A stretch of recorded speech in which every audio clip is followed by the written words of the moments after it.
Hola hermanos y bienvenidos nuevamente al estudio de la palabra de Dios. Estamos en el Evangelio de Lucas en esta serie de estudios y estamos estudiando en esta lección el capítulo 10 versos 21 al 24 donde veremos el título Jesús se regocija. El Señor se regocija. Ahora, si recordamos la lección previa a esta, recordamos que el Señor había enviado a los 70 discípulos en una misión muy semejante esta misión como la de los 12 apóstoles, más antes en el mismo Evangelio. Los 70 discípulos, como mencionamos, representan la totalidad del pueblo de Dios, el pueblo de Dios de fe, muy semejante a el número 70, cuando vemos el Antiguo Testamento. Moisés señaló a 70 hombres para servir como los ancianos del pueblo, ¿verdad? Un número que simboliza todo el pueblo. Entonces, estos discípulos, muy semejante a estos ancianos del Antiguo Testamento, aquí los discípulos representan todo el pueblo de Dios, el pueblo fiel de Dios, ¿no? Y pues Jesús los envía en una misión para que ellos fuesen a predicar el Evangelio, para sacar demonios o espíritus malignos de personas, para sanar a personas de muchas enfermedades. En preparación, todo era en preparación para la llegada de Jesús a estas ciudades y aldeas a las que fueron enviados. Bueno, la lección pasada también nos habló de cómo ellos fueron y cómo regresaron. Y regresaron con mucho gozo porque tuvieron éxito, ¿verdad? Tuvieron poder para sacar demonios, tuvieron poder para sanar y predicaron la palabra de Dios. El reino de Dios se les ha acercado. Era su mensaje, ¿verdad? Y ya si la gente los recibió o no, ¿verdad? El mensaje era igual. Y hablábamos acerca de cómo algunas personas aceptan la palabra de Dios cuando la escuchan y otros la rechazan. Muy bien, en esta lección pues vemos la reacción de Jesús a la reacción de los discípulos. Y vemos que el Señor, como los discípulos, se goza al escuchar las buenas nuevas de su reporte. Y eso es lo que veremos hoy día. Vamos a leer el texto pues, versos 21 al 24, donde dicen de la siguiente manera. En aquella misma hora Jesús se regocijó en el Espíritu y dijo: Yo te alabo, oh Padre, Señor del cielo y de la tierra, porque escondiste estas cosas de los sabios y entendidos y las has revelado a los niños. Sí, Padre, porque así te agradó. Todas las cosas me fueron entregadas por mi Padre, y nadie conoce quién es el Hijo sino el Padre, ni quién es el Padre sino el Hijo, y aquel a quien el Hijo lo quiera revelar. Bueno, vamos a detenernos aquí. Así comienza esta sección, ¿verdad? Y se enfoca, como ya mencionamos, acerca de el regocijo de Jesús. Ahora, no es muy común en los evangelios escuchar que Jesús se regocija. Si nos ponemos a pensar, son muy pocas las veces que se menciona esto al propósito, y aquí es uno de esos lugares. El Señor se regocija, dice en el Espíritu. En otras palabras, Él pues sigue la guía del Espíritu Santo. Podemos decir que aquí el Señor, muy semejante a varios de los profetas del Antiguo Testamento, que ellos también hablaban como eran guiados por el Espíritu Santo. Revelaron cosas por medio del poder del Espíritu Santo. Entonces aquí el Señor, y al igual, pero el Señor no está revelando algo tanto, sino se está regocijando en o por medio de el Espíritu Santo. Claro, porque el pueblo ha escuchado la palabra y los discípulos han hecho un buen trabajo, y por eso vemos estas palabras de alabanza o podemos decir de afirmación de Jesús hacia el Padre, diciéndole: yo te alabo, oh Padre, porque has hecho tú todo esto, ¿verdad? Jesús reconoce que el éxito que han tenido los discípulos es por la bendición del Padre. El Padre les ha ayudado, el Padre los ha guiado, el Padre es quien ha revelado estas cosas, ¿verdad? Vemos el título que Jesús le llama al Padre Señor del cielo y de la tierra. Obviamente usando términos del Antiguo Testamento que describen a Jehová Dios. Aquí, otra vez, Jesús señala la misma ideas, ¿verdad?, de su Padre, es decir, el Padre, el Señor del cielo y de la tierra. Son el mismo, ¿no? Y dice, ¿por qué escondiste estas cosas de los sabios y entendidos? Y aquí vemos uno de los primeros puntos aquí en este regocijo es el contraste entre esconder y revelar. Esconder simplemente quiere decir que algo no ha sido revelado, no se ha dado a conocer. En esa forma podemos decir que ciertas cosas quedan escondidas, es decir, no reveladas o, como vemos en el caso de algunas personas, no entendidas. Entonces, cuando dice aquí el Señor que fueron escondidas de los sabios y los entendidos, quiere decir que ellos no las comprendieron, no entendieron lo que estaban viendo, no entendieron cómo el reino de Dios se les había acercado, no entendieron tampoco la identidad del Señor Jesús. ¿Quién es Jesús? Bueno, el verso 22 nos dice que Él es el Hijo, una relación muy especial, Hijo y el Padre, los dos, trabajando juntos en traer las buenas nuevas del Evangelio a esta gente, ¿no? Pero bueno, vamos a ver, algunas cosas quedan escondidas, mientras que han sido reveladas a los simples, aquí dice a los niños, verso 21. No quiere decir que se está hablando aquí de niños literalmente. La idea es de aquellos que son humildes, de aquellos que son los marginalizados, los que no son personas, vamos diciendo, importantes, altos en la sociedad o grandes en la sociedad del pueblo. Eran personas normales, comunes, personas a veces olvidadas, niños, espiritualmente hablando, aquellos que son simples. Ellos son los que han entendido, o mejor, como dice el Señor, revelado a ellos.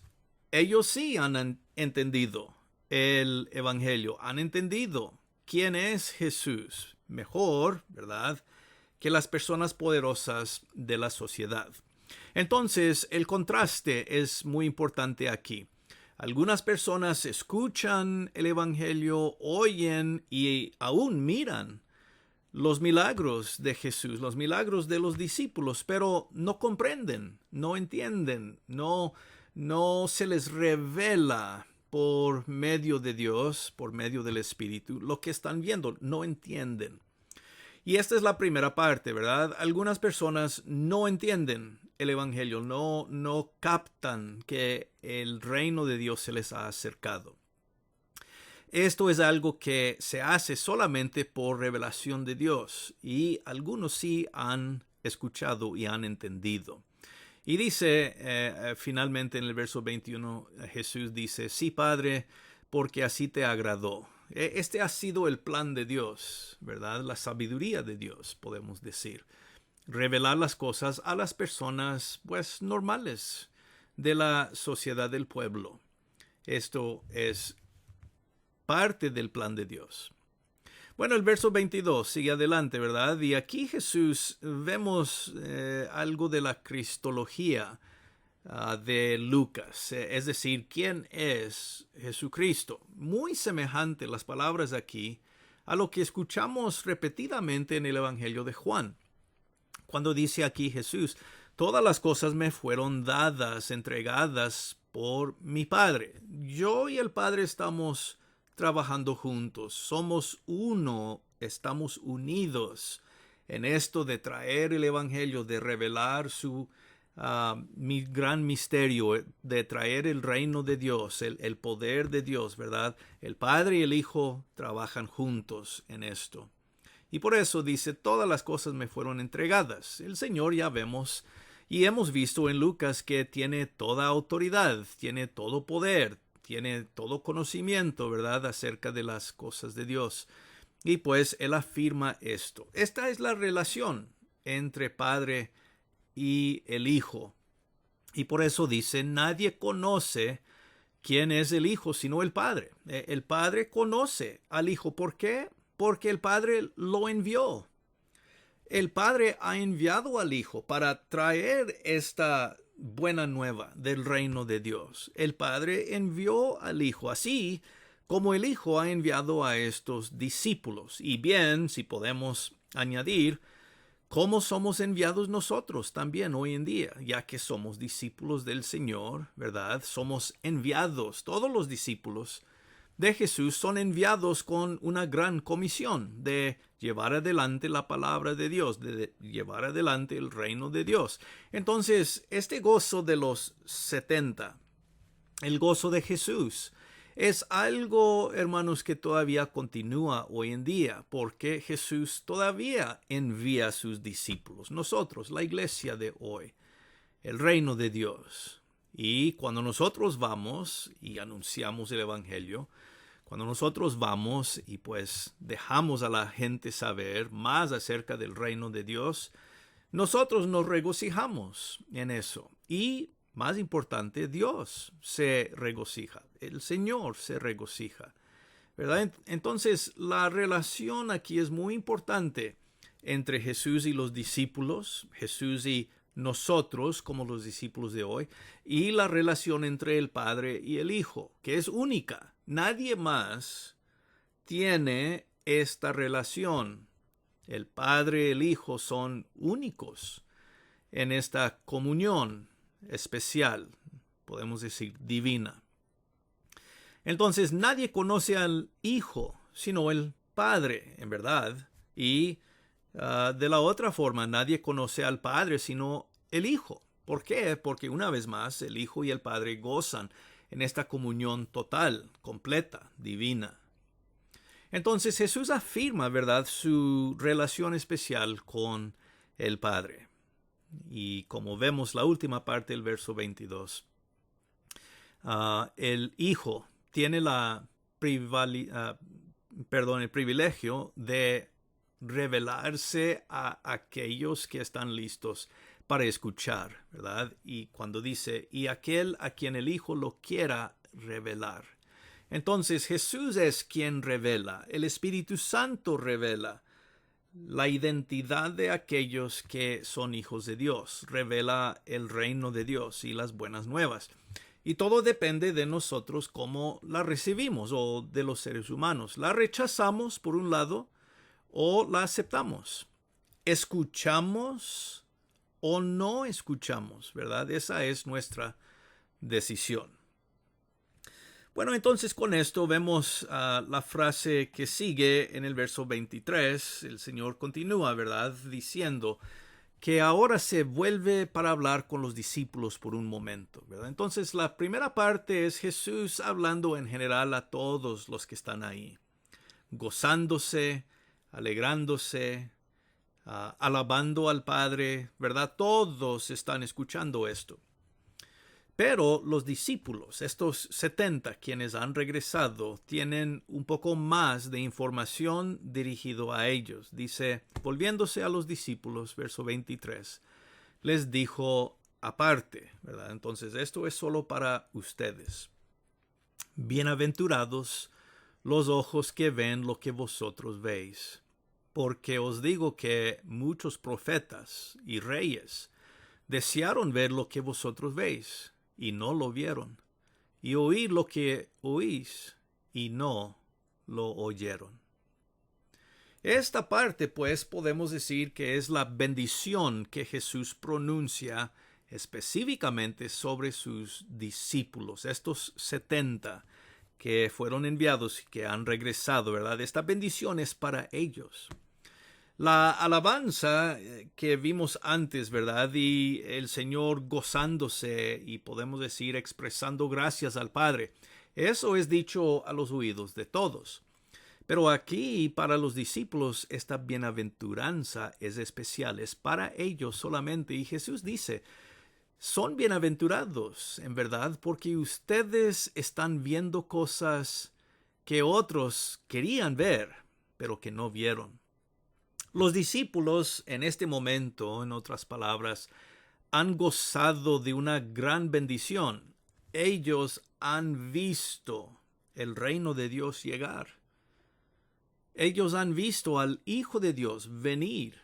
Ellos han escuchado las buenas nuevas, han visto milagros, ¿verdad? Han participado, en otras palabras, en lo que Dios había prometido desde siglos atrás. Ellos gozaron del momento preciso, cuando Dios estaba haciendo y revelando todo esto. Con razón, dice Jesús, muchos han querido ver y escuchar lo que ustedes están viendo y escuchando por siglos ya, por toda la historia. Pero no vieron ellos, ¿verdad? Y el verso 24 menciona profetas y reyes. Podemos ver a muchas personas incluso. No vieron, aunque tenían una posición, podemos decir, importante, reyes o los profetas del Antiguo Testamento, podemos imaginarnos. Ellos vieron muchas cosas, pero nunca vieron la totalidad de lo que era el reino de Dios. Hablaban y anunciaban de que venía el reino, y sí, a ellos les fue revelado ciertos detalles del reino, de la llegada del Mesías, pero ningún profeta, ningún rey vio todo lo que estaban viendo los discípulos. Ellos tenían un privilegio muy grande, que ellos gozaron de ver y escuchar con sus propios ojos y propios oídos al Señor Jesús. El cumplimiento del plan de Dios desde la eternidad lo vieron estas personas, estos discípulos. Y pues esa es una gran bendición, ¿verdad? Ahora nosotros hoy en día no tenemos el mismo privilegio. Claro, no vimos a Jesús con nuestros propios ojos, ni hemos escuchado la voz del Señor como ellos, pero porque nosotros vivimos este lado de la cruz y tenemos toda la palabra de Dios y toda la historia, Antiguo Testamento y Nuevo Testamento, podemos decir que tenemos un gran privilegio nosotros también. No porque vimos con nuestros ojos físicos, pero porque vemos con nuestros ojos de fe. Y escuchamos de la misma manera, ¿verdad? Pero el contraste es que ciertas personas tienen un gran gozo porque han escuchado, han visto y han creído y obedecido lo que se les ha dicho. Eso era la verdad que estos discípulos gozaban. Y pues Jesús en la siguiente sección va a seguir hablando de la importancia de escuchar la palabra de Dios, escuchar para entenderla, escuchar para aceptarla, para recibirla, para creerla. Entonces, estos son puntos importantes que Jesús está enfatizando en este viaje a Jerusalén en la cual él se encuentra. ¿Quién mira con ojos de fe? ¿Quién escucha con oídos de fe? Los discípulos han tenido esta gran bendición porque ellos sí están comenzando a comprender a Jesús mejor, ¿verdad? Y esa es una gran bendición. Así es igual para nosotros. Si nosotros somos personas quienes hemos escuchado a Jesús, hemos visto al Señor por medio de fe cuando leemos la palabra de Dios y creemos en su palabra, de igual forma somos bendecidos nosotros hoy en día. De esa forma somos muy semejantes a los discípulos que estuvieron aquí enfrente del Señor en el momento que Jesús se regocija. Qué hermoso, ¿no? Nuestro regocijo continúa, el regocijo de los discípulos del primer siglo, y continúa el Señor Jesús teniendo el mismo regocijo hoy en día cuando los discípulos de hoy hacemos lo mismo que los que eran de antes, ¿verdad? Estos discípulos, los 70. En verdad es un gran privilegio que tenemos como hijos de Dios hoy en día, discípulos de Jesús. Sigamos adelante, hermanos, en nuestro ministerio, en nuestra obra, para traer ese mismo regocijo al Señor hoy en día. Muy bien, hermanos, pues vamos a dejar el estudio aquí por el momento. No hemos visto muchos versos, pero los versos que vimos son muy importantes, ¿verdad? Ya nos veremos Dios mediante en la próxima lección. Hasta entonces, espero que estén todos muy bien. Reciban, como siempre, un gran saludo, un abrazo y, como decimos, gracia y paz.